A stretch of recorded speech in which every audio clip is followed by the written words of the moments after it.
Hey, Scott with Archery Unhinged and Jason Tabansky. We are your hosts today.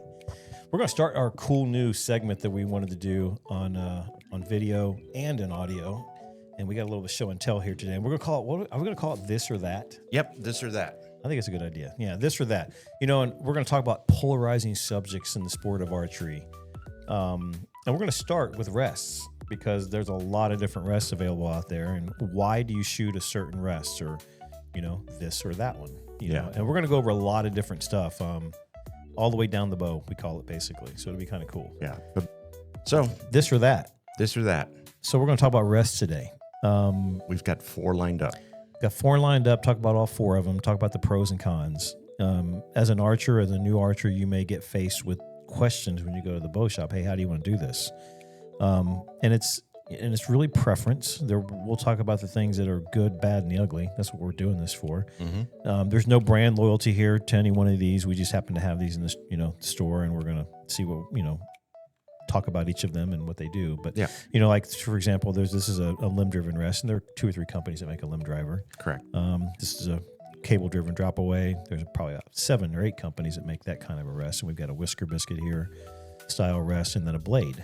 And we'll talk about like I said, this or that. Which one do you go with? Yeah. And why? So, and obviously, each one serves a purpose. 100%. Some of them are better for hunting. Correct. I would never take the blade rest out to the woods to hunt with it. No.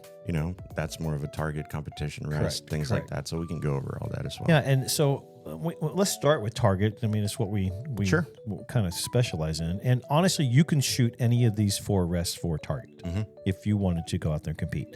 I will say, like, even on the Matthews Genesis bows that are used in the NAS programs, you're probably going to see, they have a flipper, but you'll see a lot of people shooting the whisker biscuit style rests in that tournament circuit, basically. But you can use all 4. The one that I choose to shoot in target, and this will be kind of cool because you and I shoot 2 different ones. Exactly. And I shoot the blade. Yeah. I shoot the blade rest. This is a Spot Hog Infinite Edge, and it's an awesome rest, one of my favorites of all time. There is also the one from back in the day that I shot a long time, the Trophy Taker. It was probably the most popular blade rest if you look at it back for all of target archery. Mm-hmm. And then you shoot the Hamsky. Correct. Drop away with a blade style. This has got what's called a whale tail here. This is what holds the arrow. Yep. And you shoot it's a carbon fiber blade. Correct. And my Hamsky looks a little bit different. That's got the capture cage on it for hunting. Right. I don't have that on mine. Yeah, so this is the capture cage, which you will end up removing. It's just not supplied with the target version. Exactly. Yeah, so it's there's 2 different schools of thought. For decades, we all shot the blade type rest. This is what kind of started the whole craze, I mean, if you want to call it that.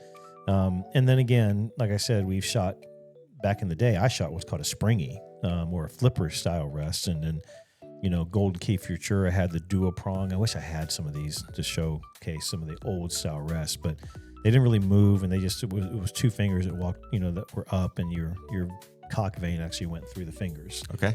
But in today's market, the blade is probably the closest to what started the whole revolution back in the day. And this blade here is a 10,000 spring-loaded blade, and this doesn't move. So what happens is your arrow will ride down the blade as you draw it here in the groove. And it moves back and forth across here as it's being shot and as you draw it, basically. I shoot it for this reason because it's keep it simple, stupid. Yeah. There is very little to go wrong with this rest other than you bending or breaking a blade. This is spring steel. It's pretty stout stuff. You can bend it. I've bent them. How I bend them all the time is when I lay my bow in the back of the truck. Or traveling. When I'm traveling, and I don't, especially when I'm in the back of the truck, because I don't like bow cases, and I just throw it in there, and then this blade will get caught on the leather seat, and then I'll go take it out, and boom, bend one of the fingers and the arms right here. Exactly. Yeah. But the beautiful thing about that Spot Hog is it's got the quick disconnect.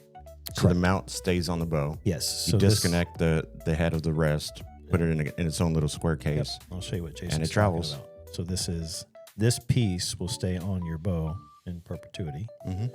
And then it allows you to have multiple of these, which is the bodies that you can attach to the rest and then screw it back on there. And I have 3 of these. And it's really cool because you can go from indoor to 3D to outdoor FIDA to field, correct, to whatever. And never have for me it eliminated the need for extra bows. Yeah, because I have for this one I have this set up for my 3D and my FIDA because those seasons correspond with each other during the year, and I can do that without moving my nocking point. And I use, and a lot of people don't realize, but you have two sides to your sight. You can run two different sight tapes, interior, exterior, to coincide with each of the rests. Correct. So the advantages to the blade, once again, is simplicity, probably durability. There's zero moving parts for the most part. And how a spring steel blade works is that it guides the arrow, and this spring steel actually depresses on the shot. So you can get these in 10 thousandths, 12 thousandths, and 8 thousandths, and that is the blade thickness, which also controls how much flex the blade has. Exactly. Jason, I know you did you shoot this in Worlds? I did. Yeah, Jason shot a rest like this actually to win the Olympic gold medal. No, not for Paris. No, not for Paris. No, so you shot at the beginning of year. at the beginning of my archery career. Gotcha. I shot one of those, and I'm going to go into one of the cons of it. For me, being para and not having a whole lot of balance and stuff like that, drawing back, I wasn't drawing back smoothly, so it would cause my arrow to bounce and fall off. Yeah. And that's an I extra. have to reset. Now you got to reset and then do it again and reset and do it again. And I have nothing against the rest. It was just me. It didn't work for me, so I went to a ham ski. Yep. Now Jason's right. There's the one negative to this is as you are drawing this arrow back, if you get a loop, especially if you get loop torque and you've got your safety knots too tight and you have a lot of knock pinch, this arrow will rise up off the springy and bounce off. Exactly. And some guys you'll see will leave enough extra arrow, and I watch them at full draw. They'll reach up there and pick the arrow up and put it back on the blade. Yeah. But Jason is correct, because if you are a process-driven shooter, which FIDA is, it's repetition cycling, and it throws it off 100%. Because when that arrow pops off, every good coach will tell you let down and restart the whole process. Yeah. Now we've got time limits involved in that process, and how many times you can get away with that before you shoot a 5 or a 6 or a 4, who knows what. A really big visual representation of that happening is if you go back and look at YouTube at my Paris matches. Yeah. Look at my semifinal match, the last end. My competitor had that happen. Oh yeah, he had it happen to himself. Yeah. He got nervous. He was drawing back. His arrow bounced off. Yeah. And he was he had a very slow process, and that just threw a big wrench on him. Yeah, and I'll tell you, even to the point that we used to back in the day now, the labels that come on these arrows are a lot better than they used to be, but they used to be a lot thicker. The millage thickness was bigger, and I'll tell you, we would get what's called chattering. Mm-hmm. When you drew back on that label, it would drag across that spring steel. And cause it to bounce. And you could hear it. It would chatter. Yeah. And then it would sometimes bounce off your rest. So what Jason's talking about, dead on. And then the other problem is it happened to me in Arizona last year at the Arizona Cup. Yeah.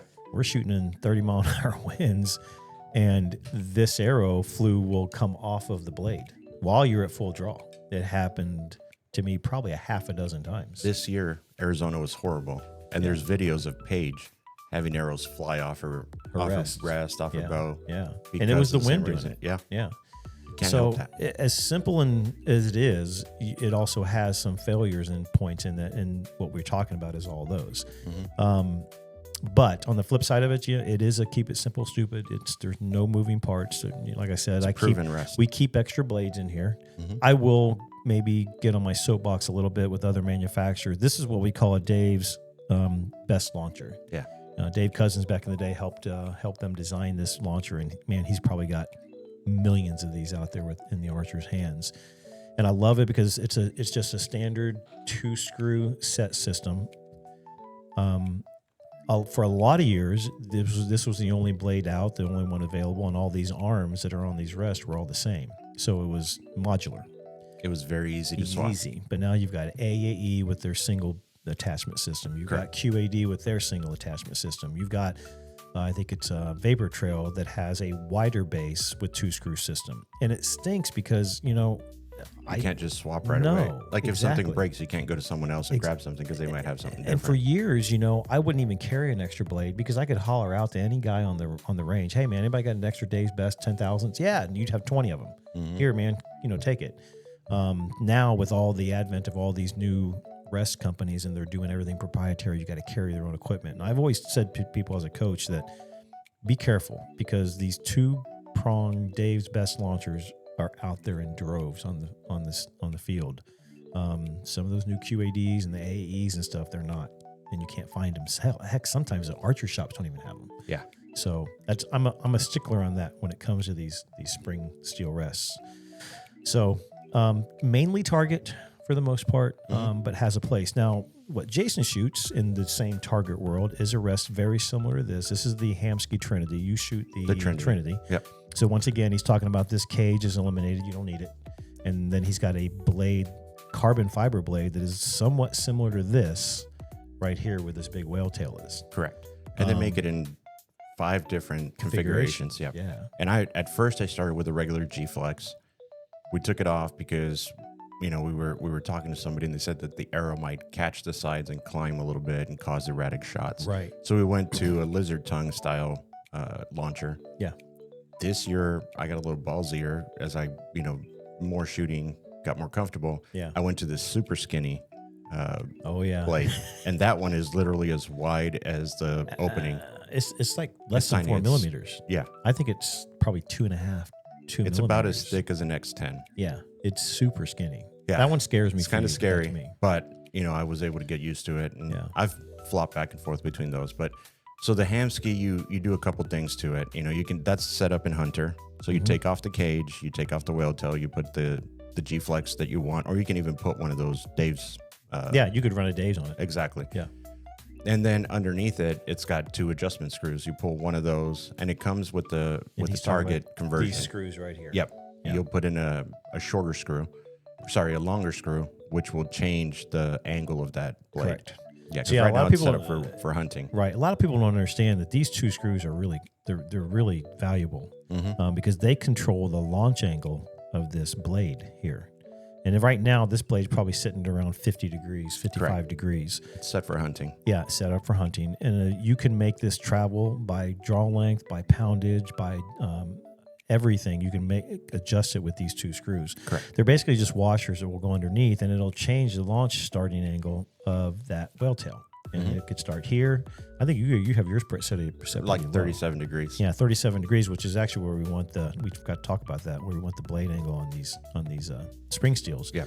And then what that does, that means there's less travel for that blade to get out of the way and to execute upon the shot.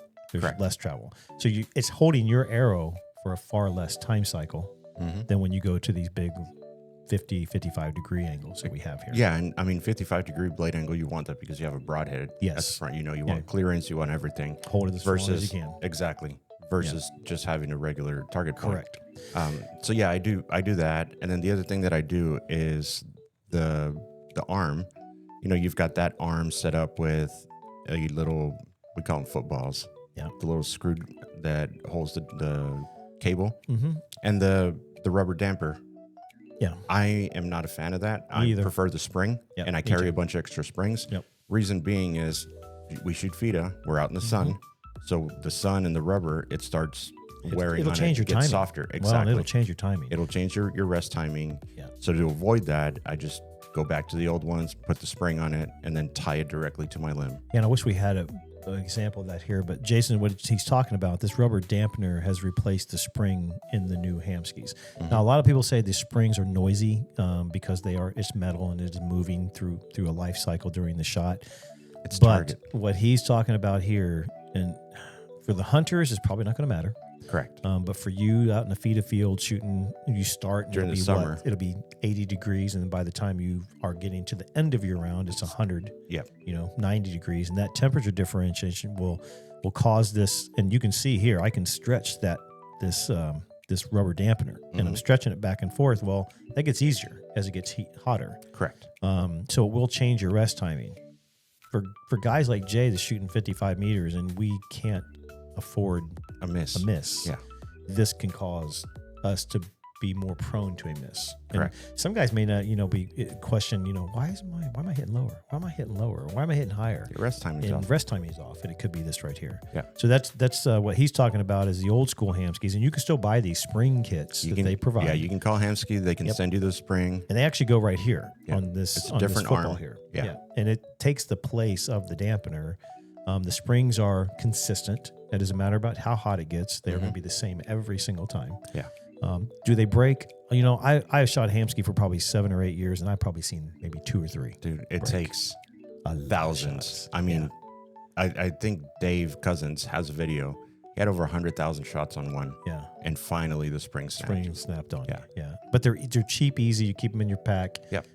In your quiver, and you can get rid of them. There's another way around that too. If you don't want to put the spring up on the arm and you like that little football adjustment, you don't want the slider, then you just get the clamp. Yeah. The clamp goes on the limb, Yep. and that has a spring on top of it. Correct. And then that'll create your Now, a lot of people may tension. ask, and why do Why do you run the springs? The springs are there to keep the anti-bounce back. Correct. Because on these rests, when you are starting, this rest is in this position. It's all the way down. And as you draw, that rest comes up to cradle. And then when you get on the shot, this rest slams back down instantaneously when the limbs start to move. This is a limb-driven rest. Now, what happens is when it hits the bottom, this rest has a tendency to bounce back and forth. Mm-hmm. You can sometimes get arrow vein contact when it's on the upside of that cycle. Exactly. The spring tension and this dampener help eliminate that. Yeah. Because it is absorbing that force at the spring or at this dampener instead of it getting into the whale tail. Yeah. Or the blade. And that's so another big reason of why I prefer a drop away, a limb driven versus a blade is easier choice of fletching. Oh, 100%. I don't have to worry about, like, if I 4-fletch, well, do I want to do them in 90 degree or do I want to do the 120 so that I get vein clearance on the blade? Yep. You can do it with this regardless of what you do. But if it's bouncing back, it's going to touch one of those 100%. veins, feathers. And if you ever take a look at your arrows and you see black streaks on them, You know, your rest timing is off. Yeah. Period. You're getting contact. You got to fix it. You know, another thing about this Hamsky rest, what I like, and over here on the side of it here, we've got 2 set screws. Let me take this off. 1, 2. This is an adjustable knurled barrel, and inside of that is the spring, and this is the heartbeat of the rest. It's the only part that truly can go wrong, where this rest can fail. It's got a spring inside of there, and this barrel nut controls the spring tension. On the face of this barrel nut where these 2 screws are, you can actually turn this barrel and find you other holes to get in. So you can weaken that spring or increase tension on that spring. Correct. Now I'm going to tell you, 90% of us, unless we're women and kids, the spring tension needs to be a lot tighter than you think it does. And through the course of time, if you shoot this rest over and over, a year, 2 years, 3 years, which they'll last that long, this spring tension will give way. It's going to weaken. Yeah, it's going to weaken. And when you push down on this blade, and I know by feel, but it needs to have some tension. It needs to be not so easy to push on. This one, I've got to put some pressure. So this one's set up perfectly for most bows. And especially the heavier your arrows get, the heavier that tension needs to be. Mm-hmm. So you guys that are deer hunters, and this trinity you can use in the honeys in the world, you're shooting those 550 grain arrows, this tension's got to be pretty darn tight. And if you're getting some really weird flight or really weird paper tears or bare shaft tunes, it could be the blade tension. Something that's really overlooked a lot because we expect these things to last forever. So, well, this is a cool feature. What I do love about the dropaways is this can be set up to run either a downward system. Excuse me, this is up, where I'm actually pulling it on the top of the limb using the top limbs, or I can turn it around and run it off the bottom limb. And this is where I'm going to put it on the bottom limb. So you can put it anywhere you want on the bow and make it either in your way or out of your way, however you want to see it. Probably 90% of guys run these on the bottom limb, if I had to guess. How do you run yours? I run it off the bottom. You run yours bottom. Off the bottom, the very edge. I say when we get to the hunting world, I like to run this over the top because then I get my quiver to hide the cable, is why. This quiver, this line will run right behind your quiver when you have it set up, and it kind of protects it a little bit. Now, the big question we always get, bouncing over to the hunting side is, well, that thing's got to get in the way. It's got to catch everything. And, I've hunted with one of these, I still do, for elk season and in some nasty territory. And it's not going to snap. No, I've never, knock on wood, never had that happen. Yeah. Does it happen? Potentially, yeah, probably could. But it's so easy to remedy with the football here. You loosen it, you retighten everything because you want the rest to be, you look here, in that down position like that there. Correct. To start with. Yeah. And if it starts to lift at all, it will mess up your timing.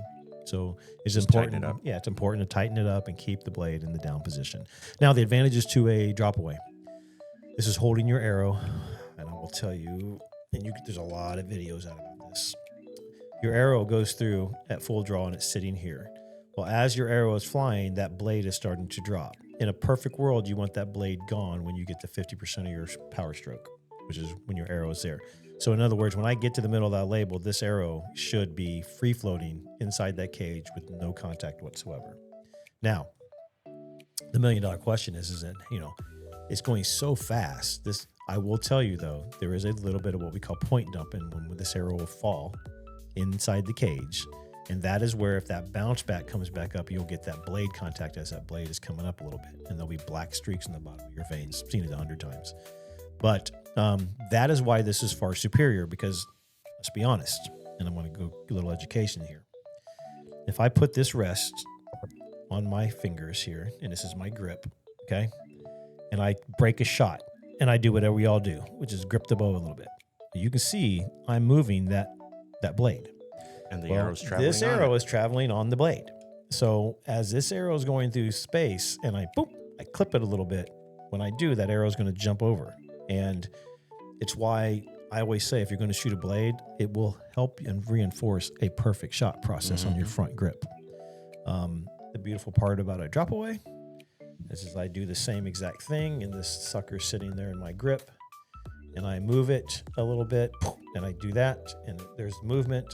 That blade with that arrow running through the cage, free floating, it has zero effect on it. It's not going to touch it. It doesn't touch it. Yeah. So there are a lot of camps that will tell you this will be the more accurate rests, the dropaways, the limb driven especially. And we'll get into that because now we can also just parlay this over to your cable driven. Correct. Because this is probably the most polarizing subject. Limb driven versus cable driven. This is probably what 90% of you out there in the world shoot. This is a QAD HDX. QAD makes many, many different models of this. And it's basically a flip up. So when you mount this to the bow, before you go to shoot, you'll set the arrow in the cradle, and then you will flip it up with your thumb. And you can see there's the cage sitting up there, the tongues. So then this cable here goes to the down cable of your bow. And then when it shoots, it works off inertia and it falls when that instantaneous shot happens. Now, this rest is a little harder to time on that. Bridger Deaton, I wish he was here because he is the master of tuning these QADs. I've learned a lot from him doing it over the years, and how you can time it by your cable tension that is within this piece of little rope here that goes into your down cable. Yeah. And you can just move it up or down on the down cable. Up or down, you get the perfect timing. Soften it up a little bit, increase the timing a little bit, and you can control a little bit of this timing on when it drops and falls. The videos that are out there between the cable-driven and the limb-driven rest will show you that from a timing perspective, the limb-driven rests are superior. Because the first thing to move on your bow, which makes the entire system work, is your limbs. Correct. They're expanding outwards immediately. As your cam is turning, your cables will be late. And therein lies the rub, if you want to call it, and why they think that. And plus, the big thing there is your limbs are consistent. Without limb cracking, limb failure, your limbs are going to cycle the same exact way every single time. Now, cables will stretch. And there's a lot of people that, will shoot strings for 2, 3, 4 years. Yeah. And that's a huge change. And wonder why their sight's moving all the time. You've got cable stretch, which is lowering your poundage. It is affecting the timing on these cable-driven rests. Mm-hmm. It's something that is overlooked in bow maintenance year after year. And not even that. Cable stretch can happen on the field while you're shooting. Based on conditions. Yeah. You shoot down in the Gator Cup. Yeah. Let's use that for an example. Jason starts off. You start off in Arizona. That's where he normally starts. That's changing, but still, very arid environment. There's no moisture in the air whatsoever. You have to deal with a little bit of heat, but strings and cables are probably pretty solid there in that environment. Now we shift over the next month. He goes across the other side of the continent and goes to middle South Florida. Yep. And he's shooting in Ocala, which is right north of Orlando. I used to live there. and he's shooting in basically 90 to 95% humidity. It's pretty bad. You can slice the air with a spoon and watch it dribble. It gets extremely, the moisture in the air is phenomenal. Mm-hmm. It absorbs in your cables and your strings and will completely screw with your timing. And it's something I know that happens. It happens to us in 3D. We wonder why we're a yard and a half short. Yeah. 2 yards short, and why we're adding yardage. And it has everything to do with that. So you don't realize, and I will tell you that 90% of the people will never be able to outshoot the rest timing issues that will befall a cable-driven rest. Correct. The everyday person that's out there hunting or, occasionally shooting a competition, you don't have to worry about that. Right. But the people that are traveling and competing and doing that every single week in, week out, you were talking about going to Arizona and then going to Gator and stuff like that. But in between, you go to Arizona, you have one set of conditions, then you come home, you have to deal with the conditions here, and that affects your bow. And then you go from here to the next one. Yeah. And it's just getting, worse Absolutely. and worse and worse and worse as you go on through the year. And if you don't keep that in mind, you're going to have issues with it. Yeah. And even if you're hunting down in your home state of like, Ohio or Texas and Louisiana, and you got those conditions, and all of a sudden, hey, let's go on a big elk hunt. We head off to Colorado, Montana, in the mountains. You got temperatures that are completely different. You got barometric pressures that are different. You've got humidity, which is completely different. And then you throw in the concept of lighter air, less oxygen. All those things will affect your bow, and you have to stay on top of it. And if not, you're doing a disservice to your animal that you're hunting, and you need to reset everything when you get to the environment you're going to be in for the next 5 days, 7 days, whatever it is. So it affects it even in hunting versus target. This rest, like I said, most popular on the planet. This is what 90% of probably hunters are using. I'm still always going to go to the limb-driven rest over the cable-driven. Yeah. Just preference. You're like you said, unless your limbs completely fail, you don't have to worry about the rear rest failing. Here's the negative that I get a lot. Once I flip the rest up on this and the arrow's held up, and there's a cradle usually around this rest here. It's there. It's there. And I'm not going to have to worry about it. I could be spot and stalking and moving around, and this rest is not coming out of its cradle, basically. The drawback to the Hamsky style rest or the limb-driven rest is that it's going to sit in this cradle, and then it has a little arrow holder on the back here, which works about 50 to 60% of the time. Yeah. But as you're spot and stalking, you will have to do the old finger over top of the arrow on the riser to hold it in place here. Because if not, it will rattle around in the cage. Yeah. There are some things out there. There's some products out there. I know I was given a couple when they were quote unquote creating them and engineering them. Your arrow pads in the front of the shelf. Correct. I know that Hamsky and a couple other companies make some that are now capture style. Yeah. So they've got a little like half triangle where your arrow will snap in there. And it'll hold it. That's cool. The only problem is if you're spot and stalking and your arrow hits, I don't know, a tree or something or a branch, it's going to rip that arrow pad completely off the shelf because it's not like it's super glued on there. Right. So, and then lastly, this one is obviously the most used rest probably out there is the old Whisker Biscuit. Dude, I remember style. when those came out. Yeah. There's a guy on social media, Zach Griffith. He still shoots and hunts with one of these. Mm-hmm. I think he does it on purpose. He's always talking about it, and that it's just as accurate, as any of these other rests that we've shown. And it can be. Yeah, if you're shooting 20 yards. Yeah, 20 yards for sure. But if I'm going out shooting 50, 60, 70, 80, 100, these other rests that we were talking about are going to be far superior. Yeah. The Whisker Biscuit is a self-contained system. It goes into and holds it here. These are fibers. This arrow cannot come out of this rest. It is 100% locked and loaded. It is never coming out. Correct. The rub on it is that the arrow now is being held throughout the entire life cycle, all the way to the end until you clear the nock. It's going there now. Even look here, and you can hear it here. The veins dragging through those whiskers. Yeah. So any type of grip torque that you have is going to be magnified.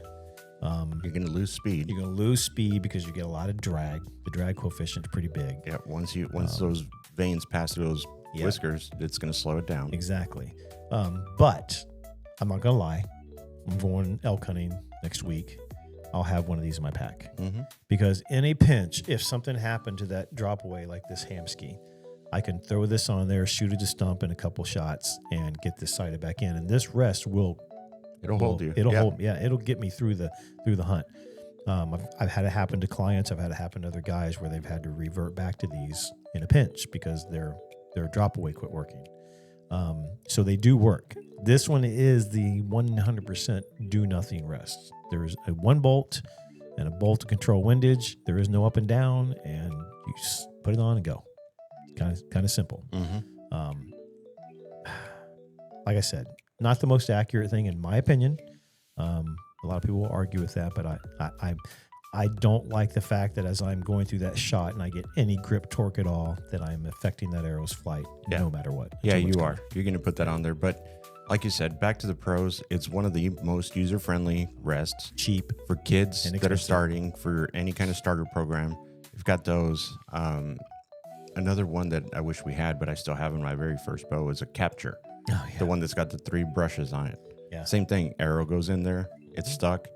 But the only thing that it's going to do is it's going to do the same thing. If you have any kind of torque or any kind of input, it's going to magnify on your shot. Absolutely. But in a pinch, man, they'll get you through your hunt. They'll get you through for sure. And like I said, it's probably, even from a standpoint of an archery shop, we use those as our demo rests because they are so simple. You get a lot of newbies that come in that aren't used to drawing a bow. You can draw the bow safely with a whisker biscuit and have no worries. Be able to put someone through multiple bows without having to worry about them shooting the wall at themselves. Now, and I brought this in because I wanted to show it, and I didn't want to take it off this bow, but, everybody's going to these new integrated system rests. And this is what is on this here. This is the QAD's version of it. It's the Ultra Rest. I forget what they call it, the HDX or something, or MX Rest, I think it is. But if you notice, it mounts to the riser directly. Yep, it's got a dovetail on there. There's no use of these holes here at all. There's a dovetail on the riser. Almost every new bow that comes out in the market now is using that type of technology. Dude, every bow that I've seen, whether it's hunting or target, will have that. And it works just like that one. You're going to pull down on this lever, and you're going to see it pop up there. And it pops up, and then when the shot goes off, it falls out of the way. So it... I'm not a fan. I wasn't a fan when they came out. Call me old school. No, you can't torque tune with those. No, and so on the target world, to me that's big paramount. Thing. Yeah, and even in hunting, these in the hunting world now, these guys are getting so OCD with their tuning of their hunting equipment, and I love that. That they don't realize going to a rest that way, they're handicapping themselves a lot. Now, you've heard a lot of guys talk about this, and I know you can do it. You can torque tune with your sight. I think that's dumb. I want to torque tune with the mechanical moving part that is holding that arrow so that I can get superior arrow flight no matter what. And what Jay and I are talking about is torque tuning, which is moving the rest back and forth on the mounting arm. So right here is the arm that mounts to the burger button holes, and you can move this back and forth inside there. So I run mine way back. If not all the way back. It's just the way my grip torque is. I think it has the least amount of forgiveness, and I always give this demonstration to people to prove my point. If I have this rest sitting over top of the pivot point of my wrists, and I'm going to put these Allen wrenches on there to show for demonstration, and I move my bow, okay? So I can move my hand back and forth, and that Allen wrench is not moving. It's sitting over top of the pivot point, so it's staying static. Now you get your guys'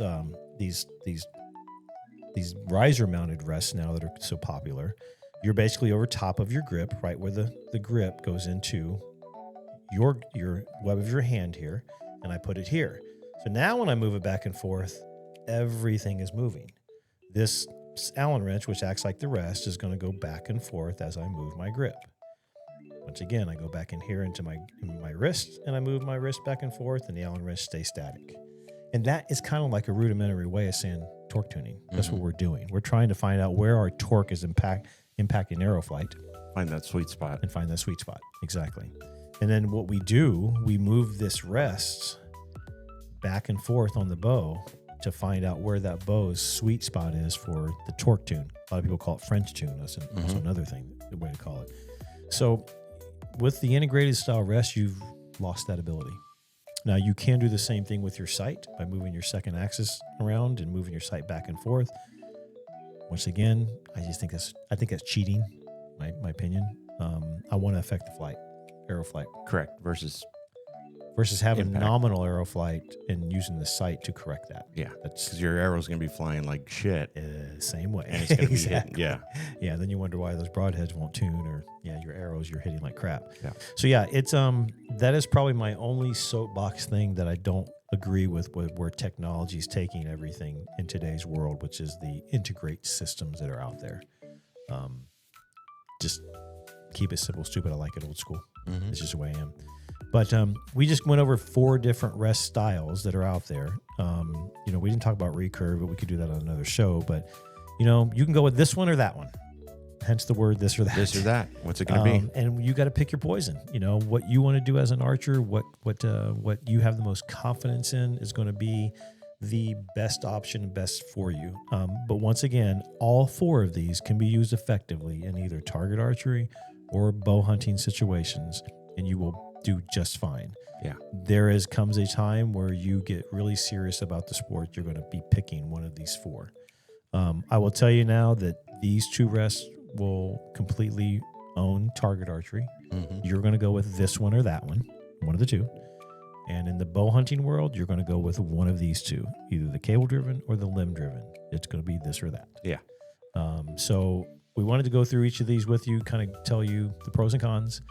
And let you, the archer, make the decision. So next up, short and sweet. Yeah. But other than that, we want to keep these short so you guys can just get the information, and then we'll keep the podcast and all the other stuff to another episode. But we appreciate you listening.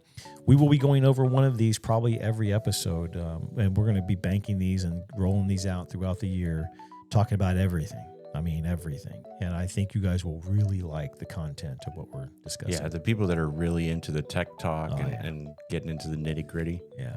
That's where we're going to be able to break everything down. We are opening Pandora's box. Yeah, whatever. Read the sign. Yeah, exactly. We're unhinged, bro. Yeah. And it'll be cool because, man, archers are opinionated, and we encourage the feedback. Man, write to us, talk to us on our Instagram page. And give us your feedback. Yeah. Tell us we're full of crap. And let us debate that. I think it would be really cool. Tell me why I need a 600 grain arrow to go shoot a turkey. Yeah, exactly. We'll debate that. Let's do it. So anyways, appreciate you listening, folks. We'll see you on the next room. Later.